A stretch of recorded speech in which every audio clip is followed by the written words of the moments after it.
Well, let's turn to the pandemic now and some optimism today about where the Omicron wave could be going. There are early indications that infections may have peaked at the national level. But Dr. Theresa Tam points out while daily cases may be on the decline, hospitalizations are still rising. And with healthcare systems already under deep strain, there are more difficult days ahead. Dr. Tam isn't the only one striking a more optimistic tone, though. Projections out of the United States go a step further, addressing a question on everyone's mind. When will all of this be over? Aaron Collins has the details and what it could mean for Canada. I believe that the emergency nature of the pandemic is over. Hopeful words in the midst of what may be the most challenging wave yet from the director of a COVID research center in the U.S. So I think we will go back to normal in the sense that we won't have major restrictions on behavior and that COVID becomes endemic. It's just a disease that we will have to manage. The suggestion that high rates of vaccination and mass infection thanks to Omicron could be the keys to the end of this pandemic as soon as April.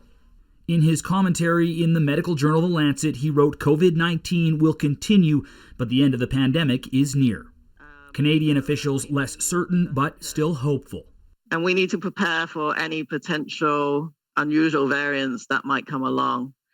At the same time, though, we do need to lay out a strategy and a plan towards moving back to something that is nearer normality. But hospitals across Canada are still filling with COVID patients. While infections may be on the decline, the peak of hospitalization still weeks away in many parts of the country. This Alberta doctor's tweet a portrait of exhaustion matched by colleagues province-wide, snapshots of a healthcare system running on empty.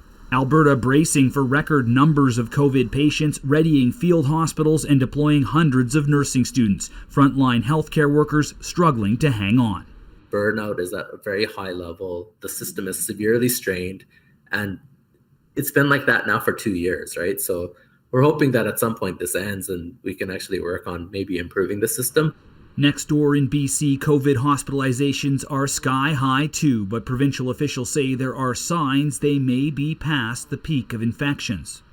We are hopefully at a place where we are getting through this wave again, and we'll be in a better place very soon. So Aaron, clearly there's some optimism in this projection. I'm sure people are happy to hear that, but I keep thinking, no one expected Omicron. And what does this report say about the possibility of a new variant popping up in the future?